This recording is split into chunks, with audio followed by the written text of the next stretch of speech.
Hello students. अपनी पिछली कक्षाओं में हम लोगों ने गृह विज्ञान के अर्थ, गृह विज्ञान की परिभाषाएं जो कि विभिन्न विद्वानों के द्वारा प्रदत्त की गई हैं या अलग अलग जो है वो लेखकों थिंकर्स के द्वारा जो है वो दी गई हैं, हमने वो देखने का प्रयास किया। अब हम लोग आज की क्लास में गृह विज्ञान के इतिहास के बारे में जानने का प्रयास करेंगे। तो जैसा कि आप लोगों को पता है, जब कहीं भी आप किसी का इतिहास पढ़ रहे होते हैं तो आपको जो है इतिहास जानने के लिए प्राचीन कालीन घटनाओं के अंदर जो है अपने आप को देखना होता है, या प्राचीन घटनाओं में जो हम लोग तथ्य को खोजने का प्रयास कर रहे हैं वो तथ्य जो है वो पहले क्या था और आज क्या है, उसको एक कंपेयर करते हैं। तो कंपैरिजन से भी कहीं ना कहीं इतिहास क्या होता है, उजागर होता है। लेकिन जब हम गृह विज्ञान विषय की बात कर रहे हैं कि इस विषय का इतिहास क्या रहा, हम बेसिकली गृह विज्ञान विषय के इतिहास को जो है वो पढ़ने का प्रयास कर रहे हैं, क्योंकि जो विषय का इतिहास है वो उसका अस्तित्व अगर देखा जाए तो 19वीं सदी जो है वो माना जाता है। तो ये कहाँ से आया और किस तरीके से जो है आरंभ किया गया और किन किन नामों से जो है ये हमारे सामने आया, और हम आज भी जो है उसको क्या कर रहे हैं, उसी पैटर्न पे और उनको जो है आगे लेकर के चल रहे हैं। तो प्राचीन काल में क्या था और आज उसका अस्तित्व क्या है, हम लोग ये पूरा का पूरा देखने का प्रयास करेंगे। तो जब हम गृह विज्ञान के इतिहास की बात करते हैं और गृह विज्ञान के अभ्युदय या अस्तित्व की बात करते हैं, तो आरंभिक अवस्था में जो है गृह विज्ञान विषय को लेकर के भी जो है हमारे सामने दो तथ्य उजागर हुए। इन तथ्यों में एक तथ्य जो है वो आलोचकों का था और दूसरा जो है समर्थकों का था।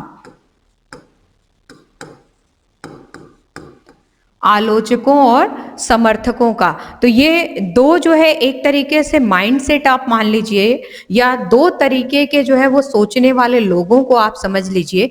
क्योंकि जहां पे भी किसी कार्य का आरंभ होता है या जहां पे भी हम किसी तथ्य को समझने का प्रयास करते हैं, केवल और केवल उसके विषय में आप अगर पॉजिटिव सोचते रहे, यानी कि धनात्मक सोचते रहे, आप सकारात्मक सोचते रहे, तो कहीं ना कहीं वो चीजें बायस्ड हो जाती है। बायस्ड इन द सेंस कि फिर आप सकारात्मक ही रहते हैं, नकारात्मक उसके पहलू क्या थे हम वो समझ नहीं पाते हैं। किसी तथ्य पे यदि हम हमेशा से नकारात्मक अगर रहते हैं तो कहीं ना कहीं वो भी बायस्ड है कि हम हर चीज को नकारात्मक ही सोचते जा रहे हैं। उसके अगर दो पहलू भी सकारात्मक है तो हम उनको देखने का प्रयास नहीं कर रहे हैं। तो हमें ये काम नहीं करना है। अध्ययन अध्यापन हमारा ये कहता है कि किसी भी पहलू को जानने या समझने के लिए उसके जो तथ्य हैं, हर एक तथ्य को पूर्ण रूप से जाना जा सके।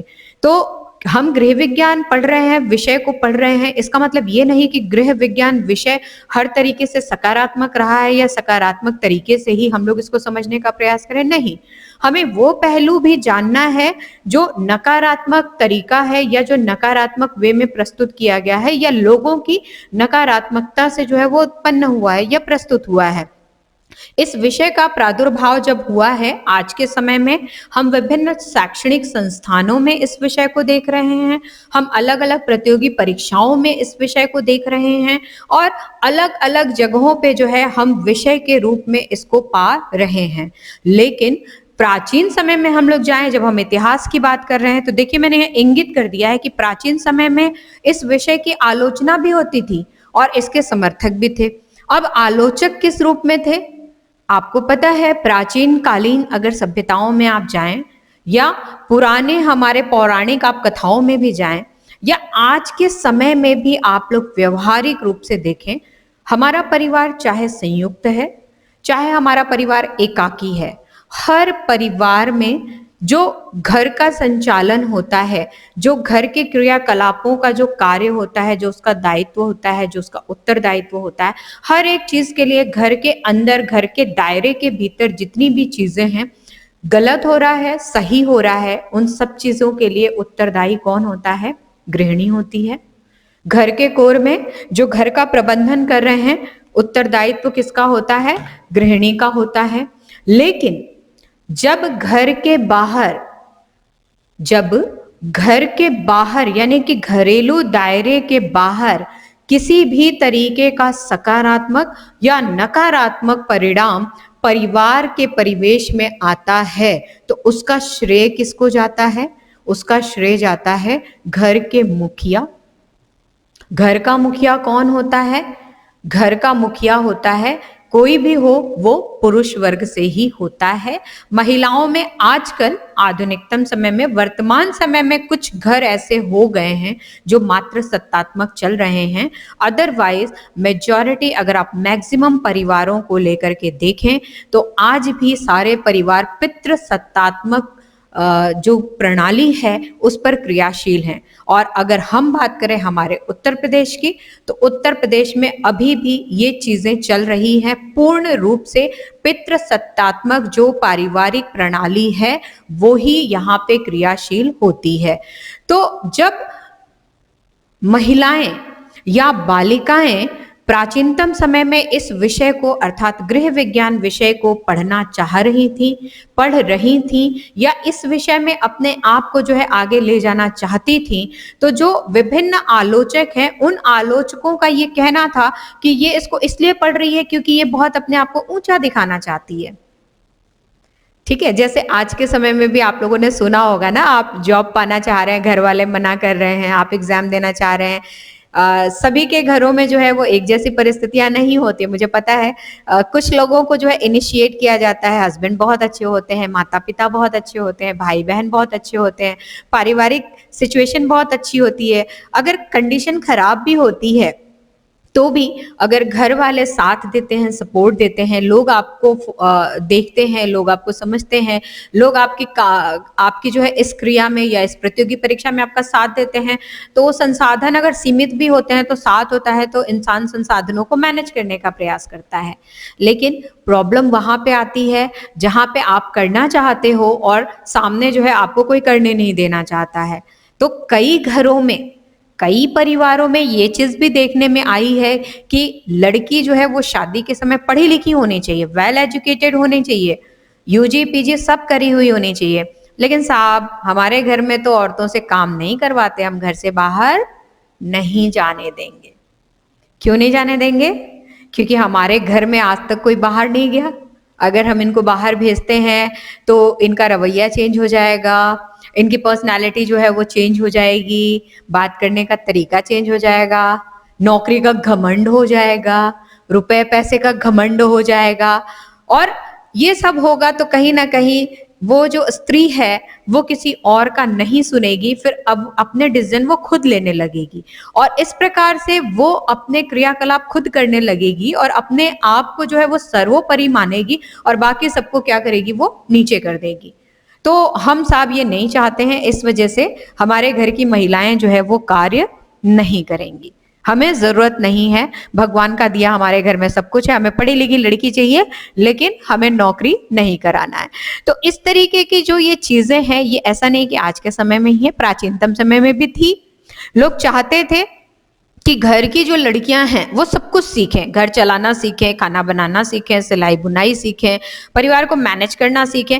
लेकिन अगर उसी को प्रोफेशनल तरीके से अगर करना है, अगर आप चाहें कि ऐसा कोई कार्य जो उसी दायरे में रह करके किया जाए और उससे आपकी सोर्स ऑफ अर्निंग हो या उसके जरिए आप कई लोगों से मिल करके जो है इस क्रिया को आगे बढ़ाएं, तो इन सब चीजों की मनाही थी। क्योंकि लोगों का ये सोचना था, लोगों का ये मानना था कि अगर इस तरीके से लोग एक दूसरे से मिलते रहे, महिलाएं एक दूसरे से मिलती रही, तो उनका एक ग्रुप बन जाएगा और ग्रुप बना करके जो है वो क्या करेंगे, फिर जिस तरीके से पुरुष उनको दबा करके रखते हैं, समाज उनको दबा करके रखते हैं, वो कहीं ना कहीं दबाव उनके ऊपर से खत्म हो जाएगा और वो अपने लिए स्वतंत्र हो जाएंगी और सामाजिक दायरा जो है हमारा क्या होगा, परिवर्तित हो जाएगा।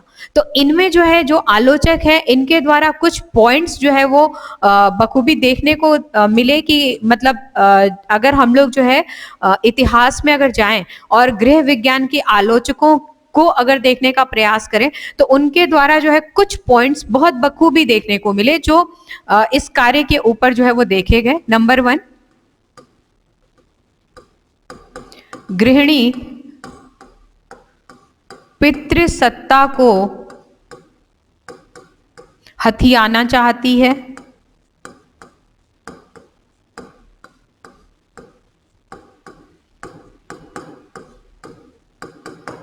इसके लिए जो है वो पढ़ना चाह रही है। दूसरा, गृहिणी घर में अपना एक आधिपत्य स्थापित करके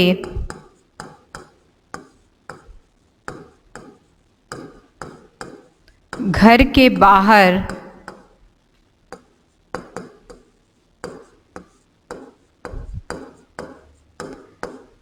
अपने अधिकार को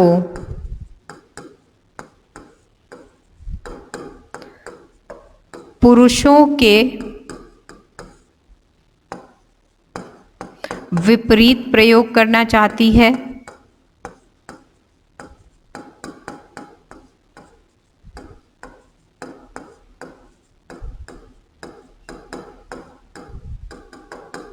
तीसरा,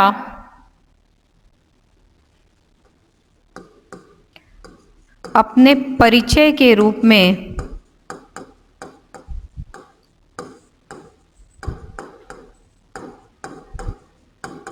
स्वयं को प्रसिद्ध करना चाहती है।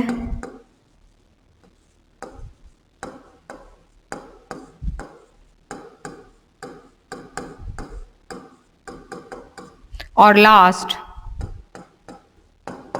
राजनीति में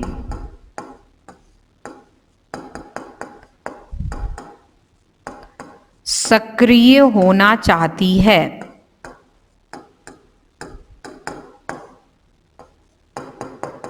ये किसके जो है वो विचार थे? ये उन लोगों के विचार थे जो गृह विज्ञान विषय के लिए अपनी आलोचनाएं देते थे।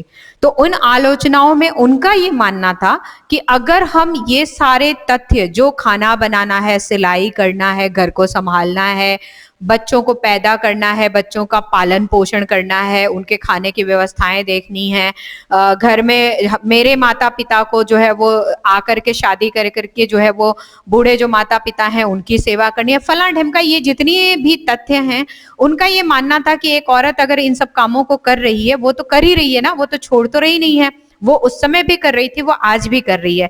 लेकिन उनका ये सोचना था कि अगर इस विषय के रूप में अगर ये पढ़ना चालू कर देगी, तो अगर पढ़ना चालू कर देगी तो ज्ञान इसके पास आएगा, लोगों से ये मिलेगी, इस पर्टिकुलर तथ्य के लिए बहुत सारे लोगों के साथ उसका जुड़ाव होगा, और उस जुड़ाव का परिणाम ये होगा कि विभिन्न प्रकार से जो हमारे पास जो ये पितृसत्तात्मक जो एक प्रणाली कायम है, अर्थात घर का पुरुष ही सर्वोपरि होता है, घर का मुखिया होता है। ऑल्दो सारे काम घर के कौन निपटा रही है? गृहिणी निपटा रही है। हर तरीके से हर परिवार के मेंबर को जो है वो पूरे तरीके से संभाल रही है। हर क्षेत्र में उनके विकास को जो है वो संजो रही है। लेकिन उसके इस तरीके से इतने क्रियाकलापों के बाद भी नाम किसका हो रहा है? पुरुष का हो रहा है, जो उस घर का क्या है? मुखिया है। तो वो उनको ये डर था कि अगर विषय के रूप में जो है ये हम लोग अगर इसको पढ़ाना चालू कर दें तो कहीं ऐसा नहीं हो कि ये पितृसत्तात्मक जो हमारी प्रणाली चल रही है, यानी कि पुरुष वर्ग, एक आदमी है, घर चला रहा है, घर का मुखिया वो है, फिर उसके बाद जो है उसका बेटा मुखिया बना, फिर उसके बाद उसका बेटा मुखिया बना, या बहुत ज्यादा हम दूर नहीं जाते हैं, आज के जमाने की बात करते हैं। आज भी देखिए बहुत कम लोग ऐसे हैं जो औरतों को जब विवाह होता है तो विवाह के उपरांत उनके अपने सरनेम के साथ जो है वो जीने देते हैं, जीवन यापन करने देते हैं या चलने देते हैं। बहुत कम लोग हैं। ज्यादातर लोग ये कोशिश करते हैं कि पुरुष का यानी कि जो आदमी का सरनेम है वही सरनेम क्या हो? उसकी स्त्री यानी कि उसकी पत्नी का हो। तो ज्यादातर तो ये क्या है? ये एक तरीके से पितृसत्तात्मक है, यानी कि मेरा सरनेम जो है मेरे बेटे का हो गया, देन बेटे का सरनेम जो है जिससे शादी करके वो आई, जो औरत आई, उसका सरनेम भी बेटे का ही हो गया, फिर उनसे जो औलादें पैदा हुई उसका सरनेम भी बेटे का हो गया। तो जो स्त्री का कहीं ना कहीं जो अस्तित्व था वो थोड़ा सा धूमिल नजर आया। डोमेन इन द सेंस कि कार्य तो सारे वो कर रही है, वो शिक्षित भी है, पढ़ी लिखी भी है, घर के सारे काम मैनेज कर रही है, लेकिन फिर भी अगर विषय के रूप में ये इस तरीके से जानकारी इकट्ठा करती है तो कहीं ना कहीं आलोचकों को ये भय था कि जो गृहिणी है, वो जो पितृ सत्तात्मक प्रणाली हमारी चल रही है, पुरुषों के हाथ में जो घर की कमान है, वो ऐसा ना हो कि गृहिणी क्या करे, उसको हथिया ले। तो उनकी बहुत तगड़ी आलोचना थी इस बात को लेकर के, और ये आलोचनाएं आज भी चल रही हैं। गृह विज्ञान एक विषय के रूप में जरूर है, लेकिन आज भी बहुत सारे परिवारों में लोग इनसिक्योर होते हैं, बहुत ज्यादा इनसिक्योर होते हैं कि अगर हमने घर की लड़की को बढ़ा चढ़ा करके पढ़ा दिया, लिखा दिया, ये बन गई तो हमें कुछ नहीं समझेगी, ये नहीं करेगी, वो नहीं करेगी। और ये समझने वाले लोग कौन होते हैं? ये समझने वाले लोग माता पिता बहुत कम होते हैं। माता पिता तो चाहते हैं कि हमारे बच्चे उत्तरोत्तर दिनों दिन तरक्की करें, लेकिन ये समझने वाले या आपके आलोचक कौन होते हैं? आपके अपने भाई बहन हो सकते हैं। भाई अगर मैरिड है तो भाभी हो सकती है, बहन अगर मैरिड है तो उसके ससुराल वाले हो सकते हैं, अड़ोसी हैं, पड़ोसी हैं, चाचा के बच्चे, ताऊ के बच्चे। ये बहुत व्यवहारिक बातें कर रही हूँ मैं, आप ये ना सोचो कि ये कहीं पढ़ाया जा रहा है, कहीं पे लिखा हुआ, नहीं। ये एक व्यवहारिक तथ्य है जो आप अपने दैनिक जीवन में भी महसूस कर सकते हैं। तो इस तरीके से जो है ये एक भय बना हुआ था और आलोचक जो है ये बातें कर रहे थे। दूसरा, गृहिणी घर में अपना एक आधिपत्य स्थापित करके, मतलब उनका ये मानना था, वो इस चीज को मानते थे कि जो घर के अंदर का आधिपत्य है वो गृहिणी का है। क्यों? क्योंकि पूरा घर वही चला रही है, घर के सारे काम वही कर रही है, घर के सारे चीजों का जो सुख सुविधाएं हैं उनका, और लोगों का जो काम है, लोगों की जो इच्छाएं हैं उनकी इच्छा पूर्ति का, किसको क्या चाहिए, किसको क्या नहीं चाहिए, किसके लिए क्या सही है, किसके लिए क्या गलत है, हर एक चीज तो वही मैनेज कर रही है। तो आलोचक कहीं ना कहीं इस बात को मानते थे कि घर के अंदर तो उसका उत्तरदायित्व है, आधिपत्य है, लेकिन कहीं ऐसा नहीं हो कि घर के बाहर निकल करके जो है ये आधिपत्य जो है, अधिकार जो है, ये पुरुषों के विपरीत हो जाए। कहीं ऐसा नहीं हो कि वो घर के बाहर चली जाए। क्योंकि हम तो जो है वो गाना गा रहे हैं, हमारे घर में एक बच्चा अगर 10th में टॉप कर जाता है तो 10th में टॉप करने को लेकर के जो घर के अंदर बच्चे ने पढ़ाई की, चलो ट्यूशन किया अलग चीज है, स्कूल में जो पढ़ाया गया अलग चीज है, तो क्या केवल पढ़ने से एक बच्चा टॉप कर सकता है? ये एक बहुत बड़ा इशू है। देखिए, अगर हम लोग जो है केवल एक बात में रहें तो एक बात में एक बच्चा जो पढ़ रहा है, टॉप कर रहा है, लोग कहते हैं कि वो बहुत अच्छा पढ़ रहा है, बहुत ज्यादा पढ़ा, स्कूल बहुत अच्छा था। लेकिन आप उसकी तह में जाइए ना, आप उसको समझने का प्रयास कीजिए ना। उस बच्चे को हेल्दी डाइट किसने दिया? समय समय पर दूध किसने दिया? उसके कपड़ों को जो है किसने मैनेज वे में रखा, अच्छा ड्रेसिंग सेंस रखा? पूरे टाइम अच्छी नींद ले रहा है, नहीं ले रहा है, रात में जग करके पढ़ रहा है, अर्ली मॉर्निंग सुबह उठ करके पढ़ रहा है, उसकी क्या रिक्वायरमेंट्स है, कितने बजे स्कूल जा रहा है, लेट है, ट्यूशन कितने बजे जा रहा है, अपने साइकिल से जा रहा है, पैदल जा रहा है, हमने उसके लिए ऑटो लगवाया है, बस लगवाया है, हम छोड़ने जा रहे हैं, अकेले जा रहा है, दोस्तों के साथ जा रहा है, ये जितनी चीजें हैं कौन मैनेज कर रहा है? जो उसके साथ है, और अधिकांशतः जो है उसके साथ रहने वाली उसकी अपनी माँ होती है। माँ अगर नहीं है तो पिता जो उसका उत्तरदायित्व जो है वो निभाते हैं, वो करते हैं, लेकिन कुल मिलाकर के ये दायित्व तो उनका ही है ना।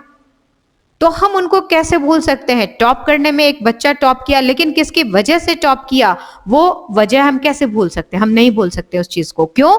क्योंकि हम व्यवहारिक विज्ञान पढ़ रहे हैं भाई, हम गृह विज्ञान पढ़ रहे हैं, हम अदर कोई सब्जेक्ट नहीं पढ़ रहे हैं, हम व्यवहारिक ज्ञान ले रहे हैं, व्यवहारिक ज्ञान को सीख रहे हैं। तो यहां पर ये जो अधिकार है घर के अंदर, पुरुष वर्ग ये मानते थे, या गृह विज्ञान विषय के आलोचक ये मानते थे कि घर के अंदर तो एकाधिकार है उसका, किसका? गृहिणी का, महिला का, जो घर को पूरा चला रही है। कहीं ऐसा नहीं हो कि इस विषय को पढ़ ले और पढ़ने के बाद वो घर से बाहर निकले और घर के बाहर भी ये अधिकार अपना जो है वो जमाना चालू कर दे। तो ऐसा नहीं हो कि हमारा दायरा जो है घर के बाहर खत्म हो जाए और उसका ही नाम होने लगे। तो ये डर भी उनको क्या हुआ? सताने लगा। तीसरे पे हम आते हैं, अपने परिचय के रूप में स्वयं को प्रसिद्ध करना। देखिए, ये भी एक बहुत बड़ा पॉइंट था और ये पॉइंट कहीं ना कहीं इससे ही कोरिलेट होता है। घर के अंदर है, घर के अंदर तो ऑटोमेटिक प्रसिद्ध है, सभी को पता है कि घर का सारा काम कौन निपटा रहा है, या हर एक चीज, हर एक सुख सुविधा का, परिवार के सदस्यों की खुशी का, उनकी भावनाओं का, उनकी इच्छाओं का कौन ख्याल रखा है, कौन सम्मान कर रहा है और कौन उनको पूरित कर रहा है, हर किसी को पता है। लेकिन उनको ये भी डर था कि कहीं ऐसा नहीं हो कि ये बाहर निकले और बाहर निकल करके अपना एक परिचय रूप, अपना एक परिचय का रूप क्या होता है, अपना एक परिचय की मीनिंग क्या हुई कि खुद के नाम से प्रसिद्ध हो जाए। यानी कि अभी तक तो ये मेरी पत्नी के नाम से चल रही थी, फला की जो है बहू के नाम से चल रही थी, इस खानदान की बहू के नाम से चल रही थी, और ऐसा नहीं हो कि लोग ये कहने लगे कि इसका जो है पति ऐसा करता है। तो ये भी भय था उनको। क्यों? क्योंकि हमारा समाज जो है पितृसत्तात्मक, इस चीज को कभी बर्दाश्त नहीं करेगा। तो एक ये चीज भी थी, इस कारण से जो है वो कहीं ना कहीं आलोचना हुई। और लास्ट में देखिए, ये भी बहुत तगड़ा है, क्योंकि जिस समय इस विषय की बात की जाती थी, इस विषय को उजागर किया गया, या इस विषय को जो है स्टार्ट करने का, विषय के रूप में इस क्रियाविधि को प्रारंभ करने की बात थी, तो लोगों को ये भी भय था, क्योंकि राजनीति आरंभ से ही, आप इतिहास उठा करके देख लें, किसी भी परिप्रेक्ष्य में आप उठा करके देख लें, ऐतिहासिक परिवेश जो है हमारे भारत में आपको नजर आएगा। और इतिहास तो कूट कूट के अगर आप पढ़ेंगे तो इतिहास जो है केवल एक ही परिघटना के ऊपर, एक ही सत्ता के ऊपर या एक ही शासन प्रणाली के ऊपर नहीं है। हमारे भारतवर्ष में तो विभिन्न विभिन्न बहुत सारे शासन प्रणालियों के बारे में आप पढ़ सकते हैं, अलग अलग सत्ताओं के बारे में आप पढ़ सकते हैं, जान सकते हैं। तो इस तरीके से जो उसका बदलता स्वरूप था, जो राजनीति का बदलता स्वरूप था, जिसमें कहीं ना कहीं केवल पुरुष ही नजर आ रहे थे, उनका नाम ही नजर आ रहा था, उनके वंश ही नजर आ रहे थे, लोगों को ये भय था कि कहीं ऐसा नहीं हो कि विषय के रूप में इसको पढ़ें और पढ़ने के बाद ये अपने आप को राजनीति में ऊपर कर ले। तो कहीं ना कहीं ये भी भय था। तो इस तरीके से अगर हम लोग आलोचनाओं के दृष्टिकोण से देखें तो ये कुछ आलोचनाएं जो है गृह विज्ञान के इतिहास से संबंधित, उनके नाम से संबंधित, और विषय के रूप में उसको प्रस्तुत करना या ना प्रस्तुत करना, उसके विषय में जो है हमारे सामने क्या हुए, उजागर हुए। लेकिन जैसा कि मैंने आपको कहा कि किसी भी तथ्य को जब हम लोग जानने का प्रयास करते हैं, जब समझने का प्रयास करते हैं, तो हम केवल एक ही पहलू उसके समझें तो ये कहीं ना कहीं जो है वो धोखा होगा और कहीं ना कहीं सही नहीं भी होगा। हमें इसके दोनों पहलुओं को लेकर के चलना पड़ेगा। तो दोनों पहलुओं में देखिए, यहाँ पे तो आलोचक थे, आलोचकों की हमने बातें सुनी, लेकिन कई हैंड्स पे, यानी कि कई जगहों पे कई लोगों के द्वारा जो है इसको समर्थन भी प्राप्त हुआ। किसको? गृह विज्ञान को। क्या समर्थन प्राप्त हुआ? कि यह एक ऐसा विषय है, यह एक ऐसा विषय है जो भारतीय घरों के, जो भारतीय घरों के दायरे में प्रारंभिक सीमा तक, प्रारंभिक सीमा तक आधुनिकता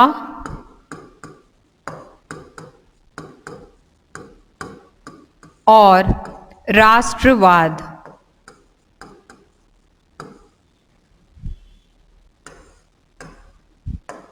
का स्रोत माना जाता है। समर्थकों के पास यदि हम लोग चले तो समर्थक क्या कहते थे? ये एक ऐसा विषय है जो भारतीय घरों के दायरे में, यानी कि हमने पहले भी डिस्कस किया, आलोचकों के द्वारा भी ये देखा गया कि ये विषय ऐसा है या ये विषय पढ़ने वाले ऐसे हैं जो पहले अपने घर के अंदर के जो है वो तथ्यों को देखते हैं, समझते हैं, या उन पे जो है इनकी क्रिया विधियों को व्यवहारिक रूप से अप्लाई करते हैं और उनके प्रतिफल को ही आगे चल के सुधारने का प्रयास करते हैं या उनसे ही उत्तरोत्तर बढ़ने का कार्य करते हैं। ठीक उसी तरीके से समर्थक भी यही बात कह रहे हैं कि जो भारतीय घरों का दायरा है वहां पर ये एक प्रारंभिक सीमा तक, प्रारंभिक सीमा क्या है, जहां से जो है परिवार का आरंभ हो रहा है। ठीक है, भारतीय घरों के दायरे का प्रारंभिक सीमा क्या है, प्रारंभिक सीमा वो है जहां से एक परिवार का आरंभ हो रहा है। ठीक है, प्रारंभिक सीमा, इस तथ्य को अगर आप लेते हैं तो ये होता है परिवार का आरंभ। अब परिवार के आरंभ से क्या तात्पर्य है, परिवार का आरंभ आप इसको कहेंगे, किसको कहेंगे, एक व्यक्ति है जब उसका विवाह होता है, तो विवाह के बाद जो है जब एक से लोग दो हो जाते हैं, वहां से जो है वो पारिवारिक चक्र क्या होता है, आरंभ होता है। तो यहाँ पे जो है परिवार का नहीं, मैं यहाँ पे मेंशन करती हूं पारिवारिक चक्र का आरंभ, ताकि आपको कंफ्यूजन ना रहे। पारिवारिक चक्र का आरंभ,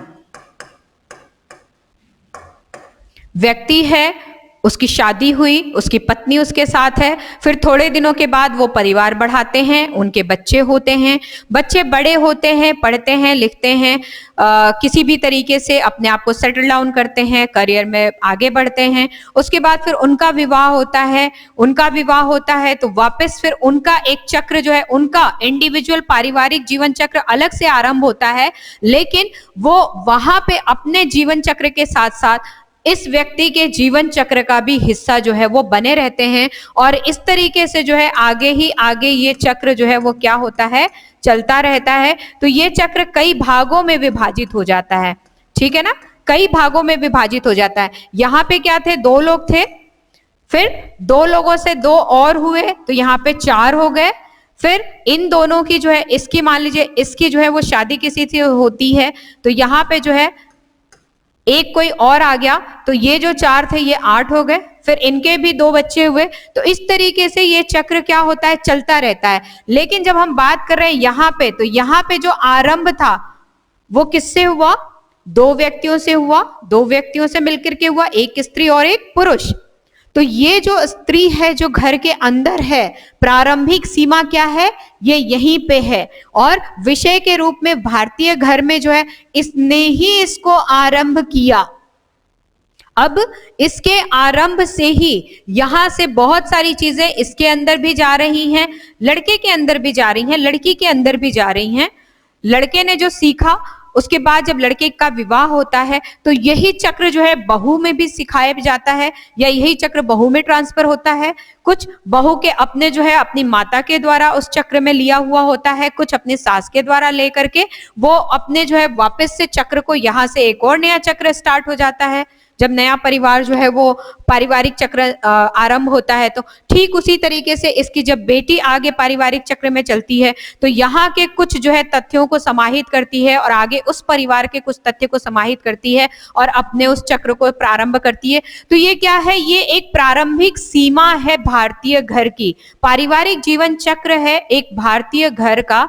तो यहाँ पर जो है क्या होता है, जब हम इस विषय को देखते हैं या इस विषय को पढ़ते हैं, तो इस सीमा तक देखिए दो चीजें यहाँ पे बताई गई, आधुनिकता और राष्ट्रवाद। ठीक है, दो तथ्य हमारे सामने आ रहे हैं, पहला है आधुनिकता और दूसरा है राष्ट्रवाद। ये दोनों चीजें आपके सामने जो है उजागर होती हैं, और इनको जो है वो अगर हम देखें तो ये दोनों चीजों का जो है वो स्रोत किसको माना जाता है, ये स्रोत जाता है हमारे जो ये समर्थक कहते हैं, जो गृह विज्ञान विषय है उसको जो है वो प्रारंभिक स्रोत माना जाता है। तो इस तरीके से हमारी आलोचनाएं भी हमारे सामने हैं और हमारे समर्थन भी हमारे सामने हैं, किसके लिए, गृह विज्ञान विषय को लेकर के। अब ये जो दोनों चीजें हमारे सामने आ गई, हमारे सामने आलोचना भी आई और हमारे सामने समर्थन भी आया। आलोचना और समर्थन के मध्य, यानी कि दोनों की कश्मकश में, दोनों को मिलाते हुए, दोनों को समाहित करते हुए, घर को दोनों को समाहित करते हुए, देखिए यहां पे मैं मेंशन करती हूं, नहीं, आलोचना तथा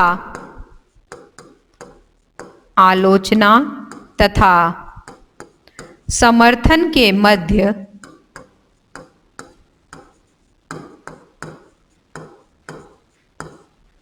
दोनों को समाहित करते हुए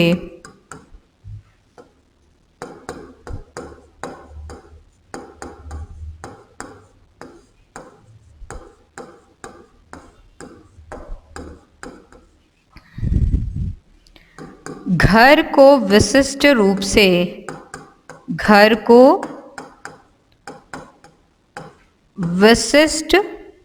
रूप से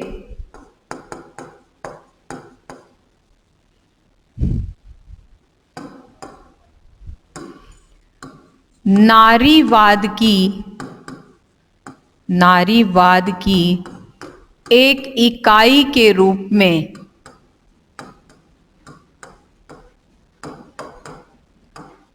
नारीवाद की एक इकाई के रूप में माना जाने लगा। विभिन्न प्रकार की आलोचनाएं हमने देख ली और अलग अलग तरीके से हम लोगों ने विषय के लिए समर्थन भी देख लिया। आलोचनाओं और समर्थनों के मध्य इन दोनों को समाहित करते हुए एक तथ्य हमारे सामने आया कि जो घर है, घर को विशिष्ट रूप से, यानी कि जो एक घर है, घर के अंदर एक तो स्थान, घर हम किसको कह रहे हैं, वो स्थान जहां पे एक व्यक्ति अपने परिवार के सदस्यों के साथ निवास कर रहा है। तो एक घर को एक विशिष्ट रूप से पहचान मिली। क्यों मिली? क्योंकि वहां पे उसके केंद्र में जो है एक व्यक्ति है जो पूरे घर को मैनेज कर रहा है। और वो व्यक्ति कौन है? उस घर की गृहिणी, जो हर तथ्यों पे, हर पहलुओं पे ना सिर्फ घर का ध्यान रख रही है बल्कि घर के पूरे सदस्यों का ध्यान रख रही है। तो यहाँ पे क्या तथ्य यूज किया गया? घर को विशिष्ट रूप से नारीवाद की एक इकाई के रूप में जो है वो जाना जाने लगा। नारीवाद की एक इकाई के रूप में, ठीक है, नारीवाद की एक इकाई के रूप में जो है वो घर को लोग जानने लगे। उनको पता चला कि हाँ, घर के केंद्र में जो है वो गृहिणी है और गृहिणी ही सारी चीजों को मैनेज कर रही है। तो यहाँ पर जो है वो नारीवाद की एक इकाई के रूप में जो है पूरा का पूरा घर जो है विशिष्ट रूप से जाना जाने लगा। और इस प्रकार से गृह विज्ञान आलोचनाओं और समर्थनों के बीच जो है वो हमारे सामने उजागर हुआ।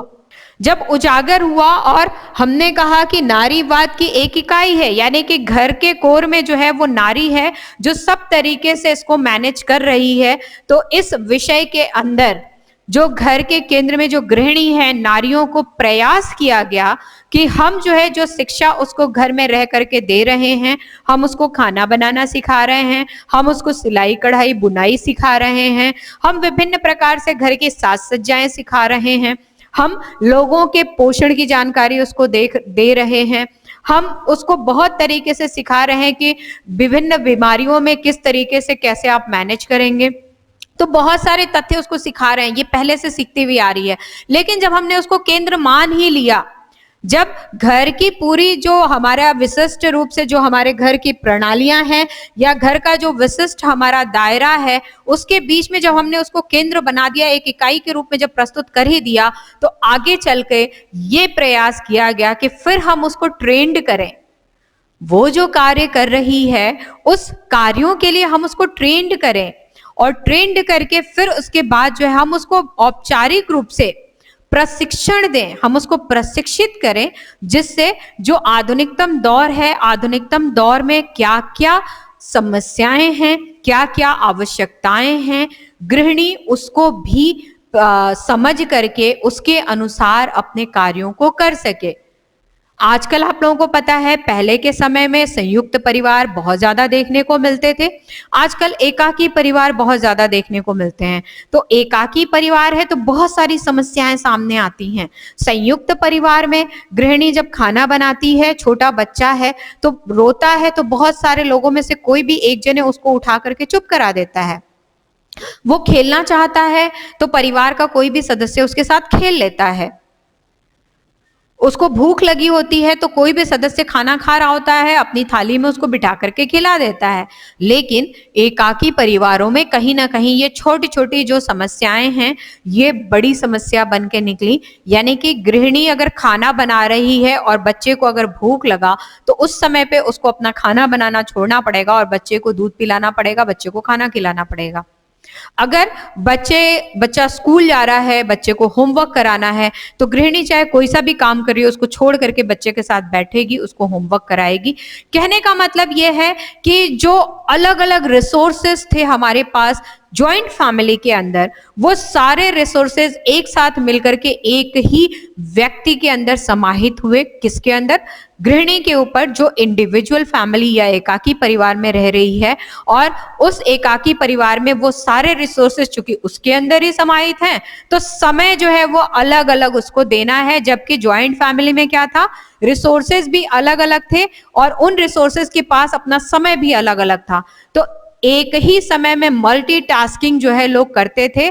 आपके बच्चे को कोई खाना खिला दे रहा है, कोई पानी पिला दे रहा है, कोई पढ़ा दे रहा है, कोई कपड़े चेंज कर दे रहा है, कोई नहला दे रहा है, और आप जो है फ्री होकर के अपना कोई एक काम कर रही हैं। लेकिन यहाँ पे जब परिवार विघटित हुए, जब परिवार एकाकी हुए, तो यहाँ पे सारे कार्यों का बोझ जो है गृहिणी के ऊपर आया।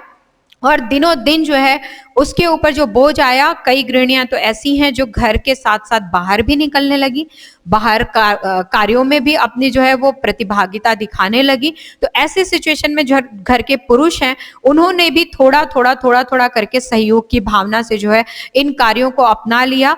कई तो आज भी रिजिड हैं, कई लोगों को तो कोई फर्क नहीं पड़ता है, उनको बस अपने ऑफिस से आना है, चाय पीना है, खाना खाना है, सो जाना है, फिर ऑफिस चले जाना है, और घर में भी आए तो पूरे टाइम फोन पे रहना है। तो कई जगहों पे ये भी देखा जाता है। लेकिन कई जगहों पे आप ये भी देखेंगे कि बच्चा अगर रो रहा है तो पुरुष तुरंत जो है, स्त्री अगर कोई काम कर रही है तो वो करती रहती है, पुरुष उसको उठा करके चुप करा देता है, दूध पिला देता है, बहुत सारे काम जो है वो बच्चों के कर देते हैं। तो इस तरीके से ये जो कार्य होने लगे, तो जो गृह विज्ञान विषय था, ये माना गया कि हमने इतनी सारी आलोचनाएं कर दी, हमने इतने सारे समर्थन भी दे दिए, सब कुछ है, लेकिन इन सब के बावजूद भी विषय तो है। घर के अंदर को मैनेज, घर के अंदर की क्रियाओं को, घर के अंदर की क्रियाओं को मैनेज करने की जिम्मेदारी तो है, और ये चल रहा है। तो क्यों ना हम इसको जो है एक अच्छे तरीके से चलाएं, इसके लिए अच्छा प्रशिक्षण बनाएं, इसके लिए अच्छी सी ट्रेनिंग दें, और आगे चल के जो है इसमें विभिन्न प्रकार से जो है वो ट्रेनिंग प्रोवाइड किए जाने लगा। कोर्स के रूप में इस विषय को रखा गया, जिससे बेसिक जानकारी के साथ साथ जो घरों से प्राप्त हो रही है जानकारी, वो क्या है? व्यवहारिक जानकारी है। उसके साथ साथ जो है कुछ ऐसे जो तथ्यात्मक पहलू हैं, जो किताबों से लिए जाते हैं, जो अध्ययन के रूप में प्रस्तुत किए जा सकते हैं, उनके हिसाब से विद्यालयों में इस प्रकार से विषयों का आरंभ हुआ।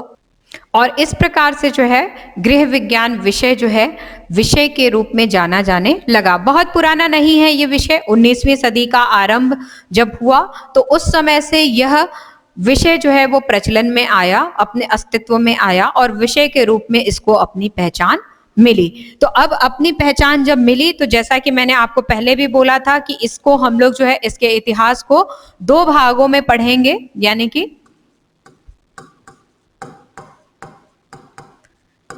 गृह विज्ञान का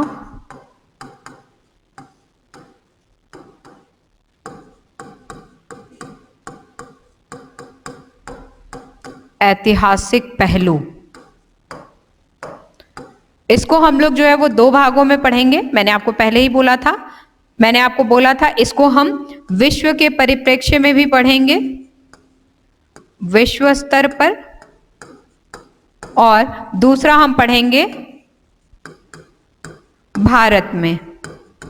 ठीक है, 2 भागों में हम लोग जो है इसको बांट करके पढ़ेंगे, यानी कि विश्व स्तर पर वर्ल्ड में जो है वो किस तरीके से इस विषय का प्रादुर्भाव हुआ, और अगर हम भारत की बात करें तो भारत में किस प्रकार से इस विषय का आरंभ हुआ। हालांकि हमारे जो कोर्स हैं वो हमें भारत में ही इस विषय का ज्ञान देते हैं, लेकिन ये विषय भारत से पहले जो है अमेरिका, इंग्लैंड में प्रचलित था। इस वजह से अगर हम इतिहास पढ़ रहे हैं तो हमें उनको भी जानना अत्यंत आवश्यक है कि वहां पे किस तरीके से, किन नामों से जाना जाता था, किसने आरंभ किया और किस तरीके से इसका अस्तित्व बना। क्योंकि परीक्षाओं में कई प्रश्न मैंने देखे हैं जो ऐतिहासिक परिप्रेक्ष्य से भी पूछे गए हैं, तो हम लोग इससे चूकेंगे नहीं। तो अभी हम लोग आज की क्लास में जो है आगे इसमें लेकर के चलेंगे विश्व स्तर पर, यानी कि जो हमारा इतिहास है, गृह विज्ञान के ऐतिहासिक पहलू कहाँ से आरंभ हुए और किस स्तर पर वर्ल्ड के अंदर हुए, ये हम लोग देखने का प्रारंभ करेंगे।